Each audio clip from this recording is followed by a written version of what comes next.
I'm Denise. She's a non-fiction editor, and I'm Louise. She's a fiction editor. And together, we're the Editing Podcast. Hello again, and welcome to another episode of the Editing Podcast. So this time around, we're going to share some ideas we've been considering around the AI conversation and how editors and proofreaders can remain relevant when AI capability is improving exponentially.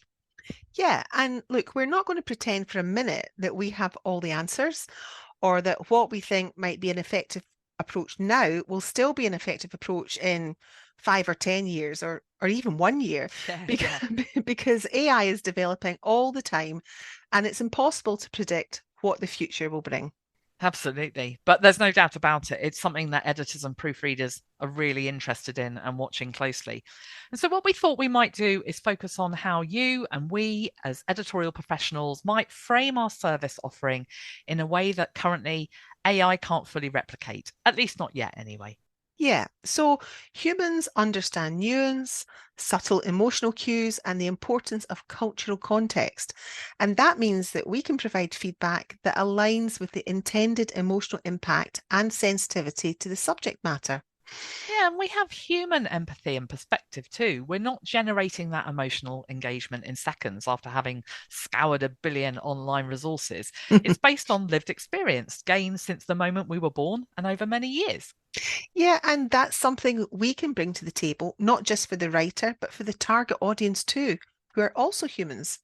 At least it's humans who are handing over their hard-earned cash and through labour and in return for our labour. And that's the selling point that we editorial folks can start thinking about building into our messaging. Yeah, it's related to the issue of sensitivity and authenticity reading, isn't it?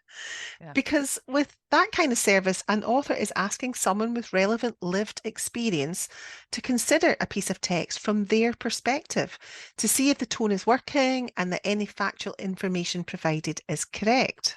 Yeah, I mean, I can see how human editing might come to a point where it's seen as just that, sensitivity editing, something that explicitly embodies and embraces the idea of emotionally intelligent human assessment of text so that it respects and enhances the human writer's voice and vision. And what you said about messaging, maybe that should be the first thing that we need to do. Maybe check our web and directory copy and consider whether we need to recast it so that we're making sure that our human emotional intelligence and our empathy is really captured there. Yeah, and that might mean a few keywords, but it might also involve creating a specific section dedicated to this. Funny you mentioned that. I couldn't help but notice, Harnby, that you've got a new wee section on your homepage. So I'm just going to read what that section says.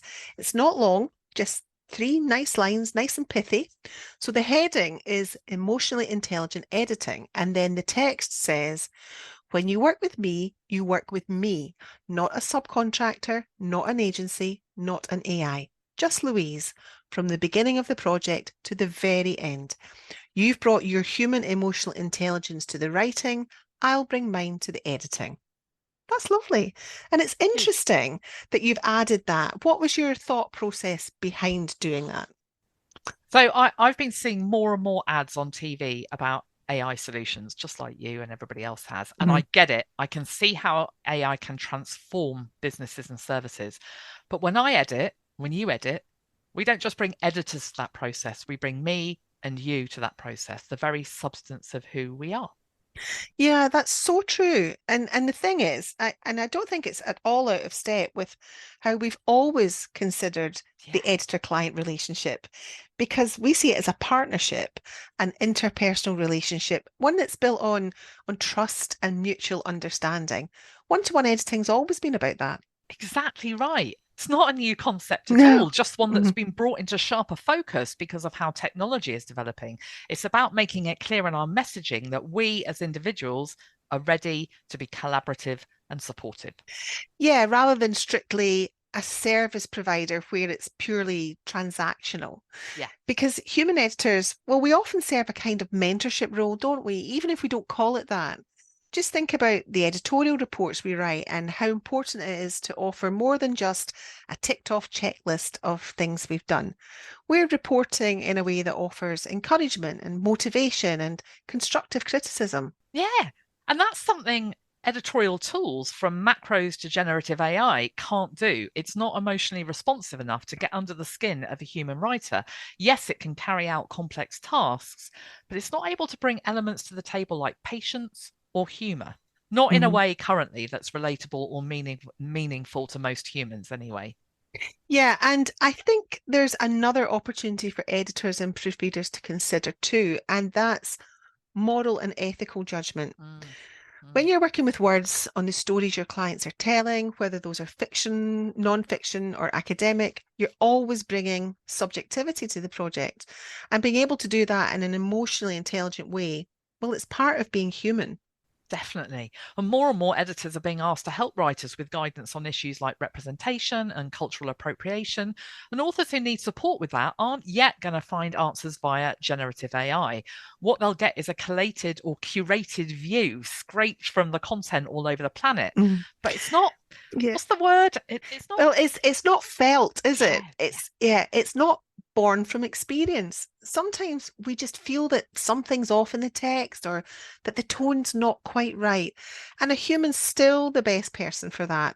AI can overlook or misinterpret something or might not center a need for maybe a shift in tone.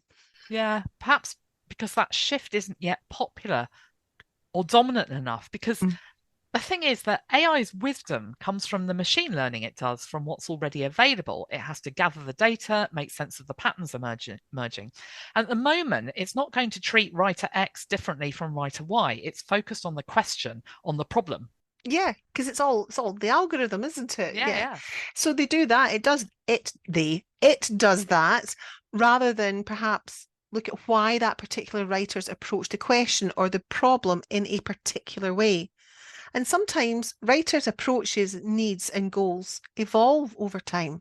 Yeah, it's that sort of person-centered idea, Mm, isn't it? mm. So again, we're back to how we as editorial professionals communicate how we're ready to focus on not just the editorial needs of the writing, but the editorial needs of the writer. Yeah, I think that's so important. And like we've said before, this isn't at all a new concept, but perhaps it's never been as imperative as it is now for editors to make sure that they're being explicit about that on their website copy or in their directory entry copy. Yeah. And I also think we need to think about the services we can offer that AI won't. So, in another episode, we talked about discovery calls and what the purpose of those is, and how they help us and our clients get a sense of how we're going to work together. Yeah, and the same goes for post-edit review meetings.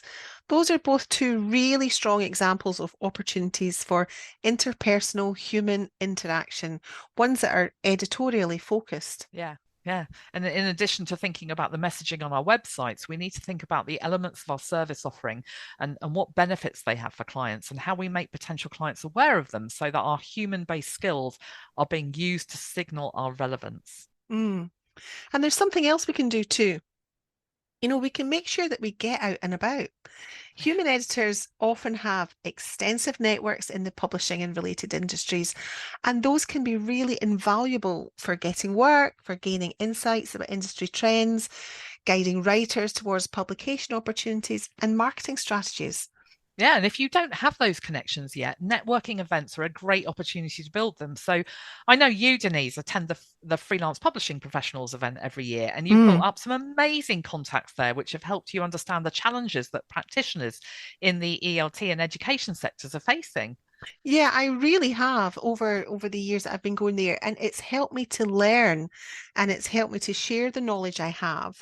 And I've made friends as well as Mm, colleagues, and I've built relationships with people whose shoulders I can tap and ask, what's your take on this? mm. They'll tell me their take, and the response will be personal.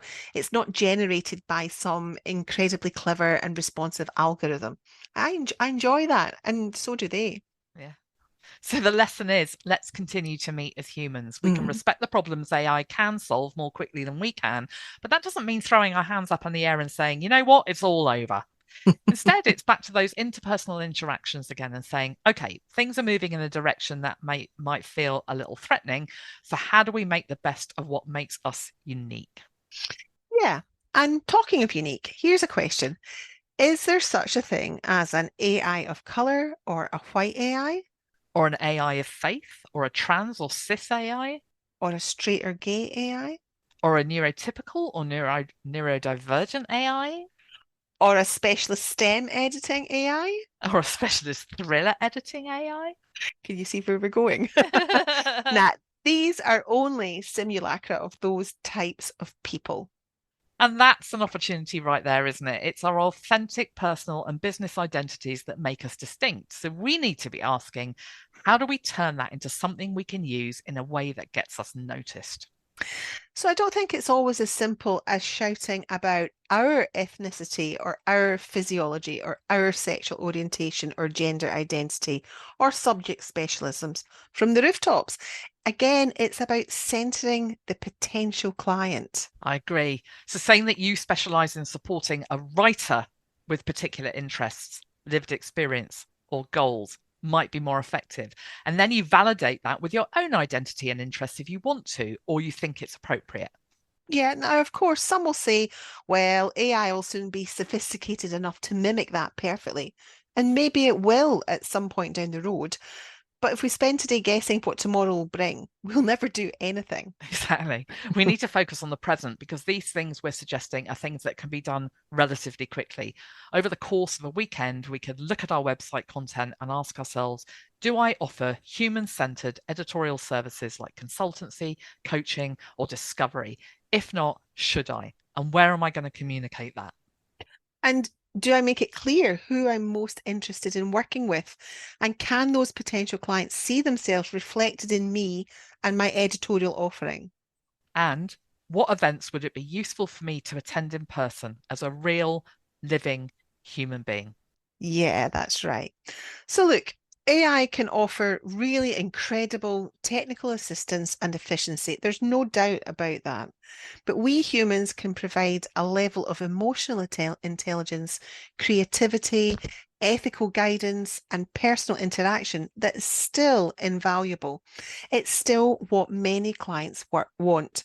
And this is something you and I have talked about quite a lot about how our marketing and communications needs to be focused outward on those who might say, yes, please, not those who might say, no, thanks. Absolutely. There are going to be people who decide to use an AI editor or a proofreader. That's inevitable. Just like there are people who decide not to use an editor at all. But they're not the human editor's audience. They're not who we're trying to engage with. They're not a good fit. Just like some clients aren't a good fit because their budgets and ours don't fit. There's a teacup for every saucer. Now, we're not so arrogant to think that these tips will preserve the relevance of human editors for all time, but perhaps they'll encourage you to think about positive actions that you can take right now.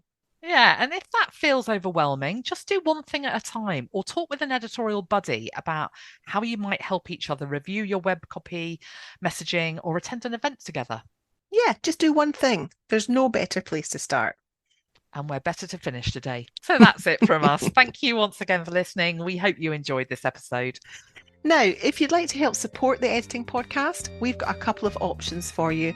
The first is that you can tip us with a one-off donation of your choosing. Or you can join our Patreon community. All our patrons get exclusive access to a huge batch of transcripts.